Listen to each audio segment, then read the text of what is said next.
trash in the dumpster and people waiting in line to get what's placed in there.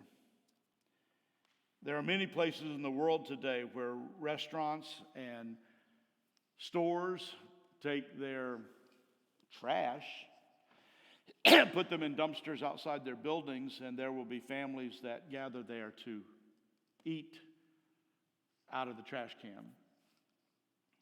1 in 4 households in the United States, pre-pandemic, now not pandemic has made it slightly worse.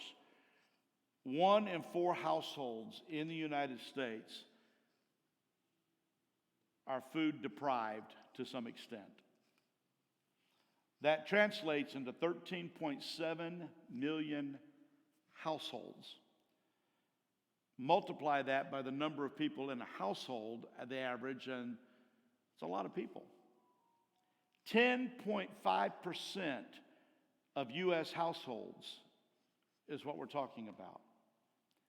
Right now, as of today, I looked at the statistics as of this year, there are somewhere between 820 to 840 million who suffer hunger in the world. We're not talking about just missing a meal. We're talking about people who are hungry, who are starving. 9 million people per day will die. 9 million people per year will die of starvation. That doesn't seem to be all that impressive if you're not hungry. It doesn't seem all that impacting if you're not the person that has to go to a dumpster to find something to fill your stomach with. That doesn't seem all that impacting if you are going home to a nice Sunday meal, which most of us will. Starvation is really a difficult concept for people who are not hungry to grasp hold to. I give you those statistics because I want you to hear for a few moments that there are people genuinely in our world who are hungry. At least 9 million people this year will die of starvation. Okay, I don't know if does that not get a grip a little bit? As we take this last step in the journey of our young man called the Prodigal, who's moving further and further and further, the furthest point that I'm going to take us according to the Prodigal story is this concept of starvation. Let's read the text, and I want to give you the words together again. And then I want to make a jump from this concept of starvation that we know is putting stuff in your mouth and filling your stomach, to what does it translate to when you start talking about spiritual starvation? And he said, Luke chapter 15, in case you don't know where we're going, verse 11. And he said, a man had 2 sons. The younger of them said to the father, Father, give me the share of the estate that falls to me. Give me is self-will. He's exercising his right or his self-will to make a decision. So he divided his wealth between them. And not many days later, the younger son gathered everything. Gathered everything has this idea of selfishness going with it. He gathered everything together and went. He separated himself away from the household. He went on a journey into a distant country, and there he squandered his estate with loose living. We defined loose living as sensuality, pleasing ourselves, making sure that what we want is what we do. Now when he had spent everything, a severe famine occurred in that country, and he began to be impoverished. We talked about this idea of losing. You're so separated from the Father, you've squandered everything in sensuality. What's the next step? He went and hired himself out to a citizen of that country, and he sent him into his fields to feed the swine. The idea of self-abasement, the idea of how far are you willing to go, people just keep moving further and further and further and further away until they begin to look at themselves and see themselves as less significant. And then I love this one. And verse 16, and he would have gladly filled his stomach with the pods that the swine were eating, and no one was giving anything to him. Starvation. He would have eaten the slop that they were feeding the pigs. And we often think, how desperate do you have to be to desire the slop that you're feeding pigs? How desperate do you have to be to eat what's in this trash can today? How desperate do you have to be to go outside of a restaurant and wait for the trash to go out so that you can dumpster dive to have a meal?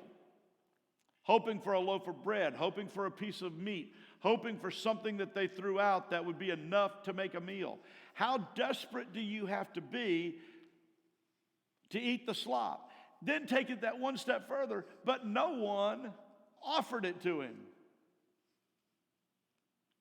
How desperate do you have to be to say, I will eat the stuff that they're feeding the pigs, but nobody sees me worthy enough to even offer that to me? Think how greedy and selfish that farmer must have been. He's got a young man out there living in his pig pen, feeding his pigs. He's literally hungry, and the man doesn't offer him anything off of his plate, doesn't offer him anything out of his kitchen, doesn't offer anything of leftovers to him after they've had a meal. He doesn't even offer him the slop. Let me describe that to you. He has totally ignored that person's life. He doesn't even see it. Do you remember the story of the rich man and Lazarus? It's a great story. It's a story about a man named Lazarus who was a poor man. He was desperate. He sat outside the gate of a man that we call later on Dives. He's not given a name in the text, and that's important. And Lazarus waits there. And what does it say about Lazarus? He was hoping to get some crumbs off of the table of the master's house. How desperate do you have to be to sit outside and hope that somebody's going to have a little bit of leftovers, enough that you're going to get some crumbs off the table? And that would be satisfying. What does it say? The rich man went in and out of his gate every day. The rich man saw Lazarus every day, but did not see him as a person of worth.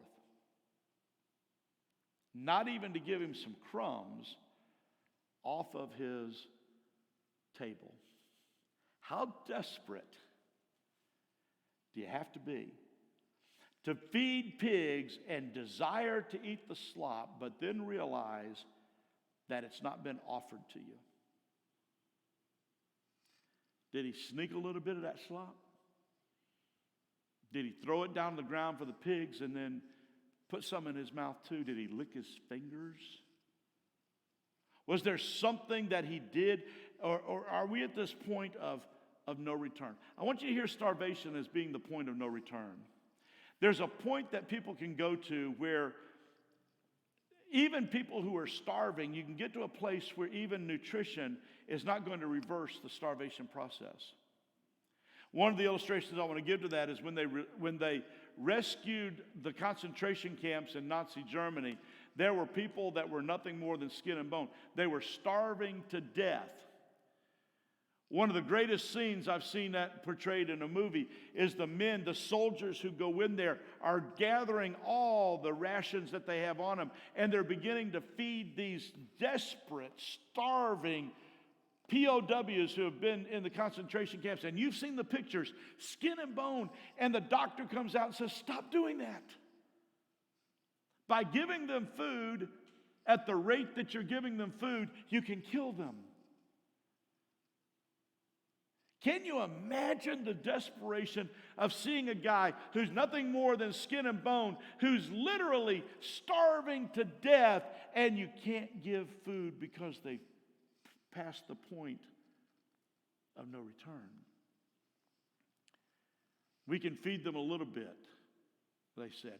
We can give them soft food. We can treat them as children and reestablish their appetite. And many of those guys came back from that, but many of them were on the brink. If they had no nutrition at all, they were going to die. How desperate is that situation? Let's translate that into the story for this guy for a moment. How desperate does one have to be so spiritually separated from the Father? To be at the furthest point that you can get and know that there is a point of no return. You're at the point of starvation, and starvation leads to death, and there's not going to be a return if you stay in that situation for much longer. Count the number of people in lives that you know of, seen in movie, watched the news, who have gone to points of no return in their lives and ended their lives because they were spiritually starving at that moment. A young man who got caught up in GameStop stock this time thought that he owed $750,000, could not face that, and took his own life.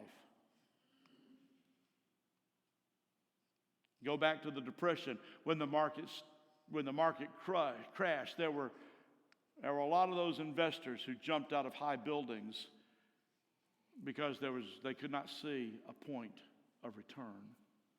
How far does one get away from the home, get away from the Father, get away from the security to where the next step is physical death, or the next step is spiritual death? It's been debated, and there's a lot of conversation about is there a point of no return?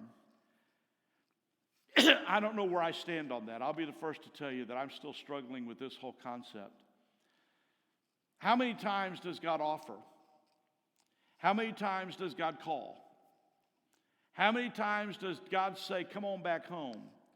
How many times does God put the cross in the middle of our road? How many times does God say, I want to give you grace. All you got to do is turn around and come back? How many times is God, and I won't even say required, because God's not required to do anything that I think he should do. But is there a point where God says they've moved past the point of no return? They are so spiritually starved at this point in their lives, they're spiritually dead in a matter of hours. Do you get a picture of that desperation for a moment? That's what I want you to feel. That's what I want you to hear today. I want you to know that spiritually sometimes, not most of us sitting here have never reached that point of spiritual starvation. We've never got to the place where we looked into our spiritual stomachs and saw nothing at all, and nothing to be put in there, and nothing that would give us spiritual nutrition, and we're on the brink of starvation, even to the point of death. Most of us have never gone there because we have turned and gone back to the Father long before we got to that place. I think about you guys for a moment in this story. I think there's some of you that wouldn't have made 2 or 3 steps outside the gate of the household before you'd be turning around and coming back home. I ran away from home one time. Have you ever run away from home? I ran away from home one time. I took my Superman lunch bucket that I took to school every day. I put a peanut butter sandwich in it, and I ran away from home. I got like three houses down before I came back home. Some of us are like that. We move away from the Father, but we don't like it, so we immediately go back home. Some of us get a little bit further out there. Some of us leave town. Some of us get to a far country. Some of us even get to the place where we have lived so sensually that we've wasted everything that we've had. But very few of us have ever got to the place of the pig pen. So today I want you to not only think about that's a destination that could be out there, but there are going to be some people that you meet who are there. What do I want to say about that today? How desperate. Let me tell you one more image that translates this into spiritual desperation for you. And then I want to give you three points that come out of our text. I want to slap Kevin Lofton. At the same time, I want to shake his hand and love on him. He turned me on to the TV series out there called The Chosen. It's amazing. I mentioned that last week, and I'm getting people who are calling me and saying, we can't turn it off. We're watching it over. I mean, we just can't. Jan and I made a commitment that we were going to watch 1 episode per night. And there's a part of me that says, let's go into the next one. Let's go. I just can't wait to see what the next episode brings. It's that good. If you haven't found it yet, you need to go to YouTube. You need to go to Facebook. There's also a website that you can watch these TV episodes. They're not all an hour. Some of them are very short. Some of them are a little bit longer. But they're telling the story of Jesus as he chooses his disciples. Wonderful. I can't say enough about it. Episode 1, if it doesn't grip you and push you wanting to go forward, then you don't have a spiritual soul, I'm afraid. It is a wonderful presentation. But I watched episode 4 last night before last. It's about Peter. And I've taken all these stories from Peter, and this episode kind of ties it together for me. Peter's been watching for the Messiah all of his life. The very first day that Peter went to Sunday school, he was learning that there was a Messiah. He prays for the Messiah. He looks for the Messiah. He anticipates the Messiah. But as he's doing that, he's moving further and further away from God. He's kind of a player of such. He likes to gamble a bit. He cusses a bit. He likes to fight. He likes to cheat. He likes to take money from people. He wants to get rich and make a buck, but he doesn't really want to have to work for it all the time. He's kind of ambitious in that way. One thing that Peter has neglected is paying his taxes. And tax collector Matthew and Peter are confronted with each other, and Peter and Simon say, we want to pay our taxes, but we just don't have enough to pay. Matthew does the calculations and says, you owe a lot. But I see here you've put up a boat and your house as collateral.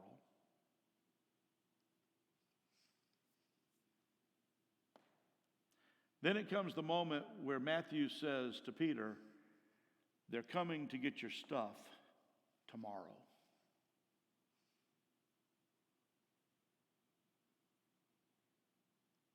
Tomorrow morning, they're coming to get your stuff. They're going to take your boat. They're going to take your house. His wife knows nothing about it.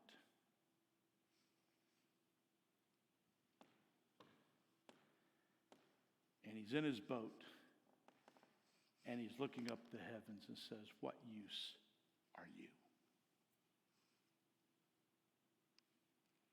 I've prayed, I've watched, I have anticipated. No miracle, nothing. You remember that story where it says he fished all night? He went out there in desperation because without fish, he couldn't sell in the market.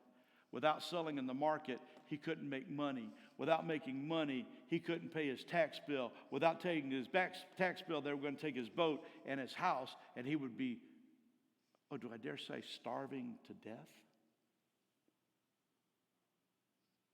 So he's out in his boat, and he casts his net, and he pulls it in, and there's nothing. And he casts his net, and he pulls it in, and there's nothing, and the groans get louder. Until as the sun's rising, even people have come to his aid. The sons of Zebedee, James and John and Zebedee are all there. They're all trying to catch fish so that Peter, in this desperate situation, can save his boat and save his house. Isn't this a great story? He comes in. Andrew has met a guy. Andrew had been walking by John the Baptist, and John the Baptist says, behold the Lamb of God who takes away the sin of the world. And Andrew comes back and tries to convince Simon he has seen the Messiah. Simon says, yeah, right. It's just not going to happen, Andrew. And as the boat gets closer to the shore, there's a gathering of people, and there's one named Jesus who's teaching, and Andrew says, that's him. That's the guy I saw. And Simon just is so desperate that he cannot see. That's the guy. That's the guy. Andrew kept saying. Jesus turns to Peter and says, these people are having a hard time hearing me. Do you mind if I just step on your boat and you push off the shore a little bit so I can finish teaching what I'm teaching them? And Peter allows the Messiah, Jesus of Nazareth, to stand on the bow of his boat and teach. And then Jesus said, Peter, cast your net right there. Now you know where this story goes. I've been fishing all night. There ain't no fish in this lake.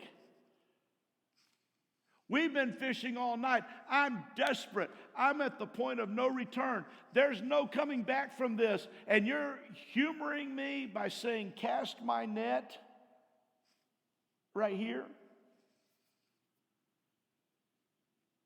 And Jesus says, just do it. I mean, after all, what have you got to lose?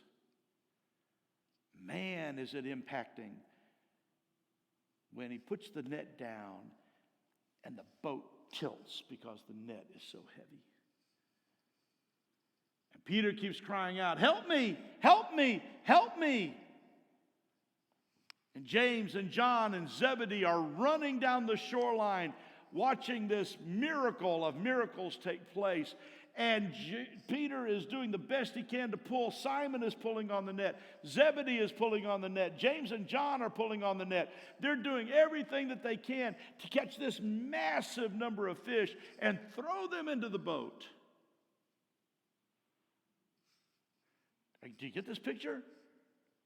The best part of the picture for me is Jesus, who never once does Jesus go up there and say, hey, let me help you pull that up.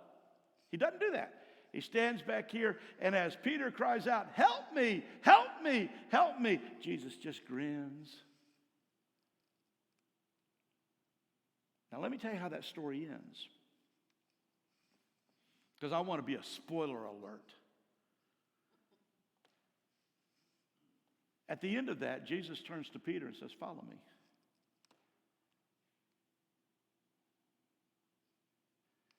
I can't follow you now. I got a boatload of fish. This is my rescue. This is my salvation. I take these fish to the market. I make money. When I make money, I pay my bill. I don't lose my ship. I don't lose my house. And Zebedee says, you follow him, and I'll take these fish to the market, and I'll pay your tax bill. You follow him. Matthew's sitting off to the side, and he's calculating, because Matthew just likes to calculate. That's a lot of fish. That's going to translate to a lot of money. That's going to be enough to pay this man's tax bill.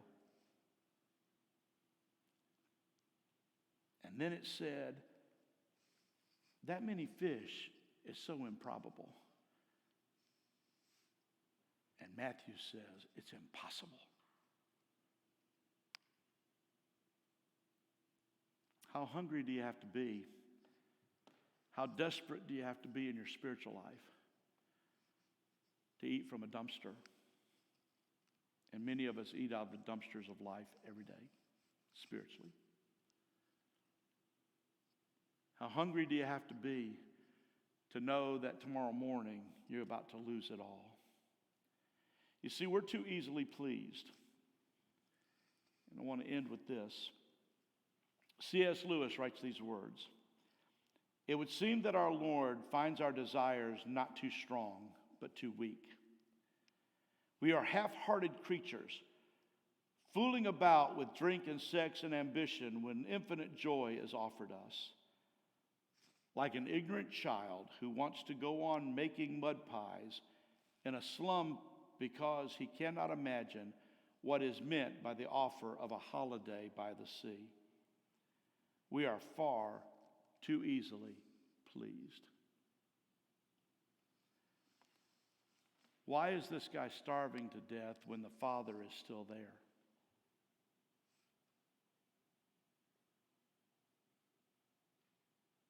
Why is this guy in a pig pen when he still has a home? Why is he still saying, I'll eat this slop if they'd give it to me, when his father is willing to feed him from the riches of his warehouse? You see, we are too easily pleased, and we choose to starve because our pride will not allow us to come to our senses and turn around and go back home where our resources are plentiful. You see, starvation is the desperate point. Starvation is the one step next to death. Starvation is moving us so far away. And folks, once starvation occurs and once death occurs, whether it's physical death or not, you can't come back to this life and feed your stomach. You die of starvation.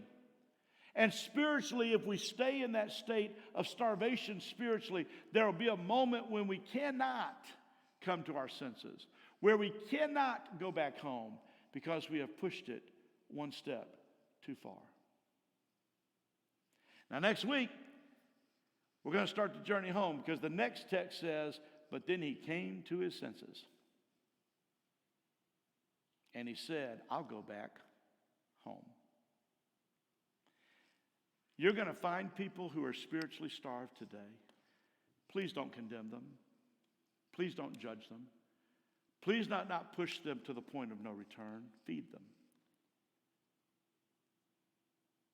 You're going to find people today who are so spiritually and sensually driven and so far away from the Father's house that you look at them and say, they are terrible people. Please do not push them to the point of no return.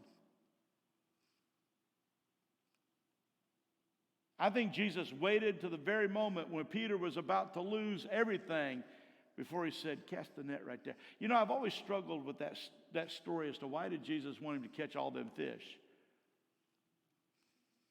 The reason being is because he was so desperate that the only thing that could occur in his life was a miracle. Because Jesus turned around and says, now follow me. I know I would have been just like Peter.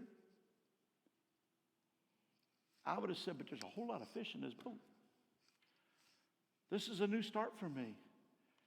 This is a fresh start. I can go back to living like I've been living, pay my debt, get out of trouble, and I can just go back to my life like it's been.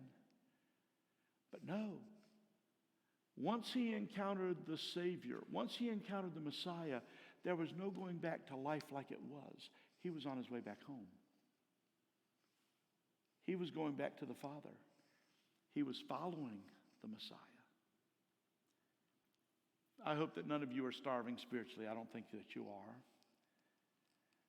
I hope that none of you are getting to the place of no return. I don't think that any of you are. But there are people you meet every day that are. You may not know their desperation. You may not know the longing of their spiritual stomachs. You may look at them and say they're weird. You may look at them and say they're out of control. You may look at them and even say they're sinners. And there are a lot of names that we apply to them. We may get caught up in the world that says take this group of people and make sure that they're not reachable anymore. Isolate them. Push them away. Don't reach out to them because they're starving to death. And we follow in the tracks of people that say to us, don't minister to these kinds of people. Don't talk to these kinds of people. Don't invite these kinds of people to church. Don't embrace these kinds of people. Why? They're spiritually starved. Do you not have the breath of life? Do you not have the bread that sustains? Have you not been given life through the blood of Christ our Lord? Do we not have anything, not even a little bit of crumbs off our table that we could pass on to those who are wishing to eat the slop out of the dumpsters of their spiritual lives? Maybe we need to take another look at what does it mean to follow me? And I will make you to become fishers of men. I wonder who Simon Peter witnessed to first. I think it might have been other fishermen that were at the point of losing it all. I think it might have been people who were starving to death. I think it might have been people who were desperate. I think every time that Peter came across a desperate person, he smiled and said, I was there once. Let me help you out of this. Let me help you find what food is there. Isn't it amazing that Jesus reminds us this bread, food, is my body. This cup, drink, is my blood. As often as you fill your stomachs, as often as you eat and drink, be reminded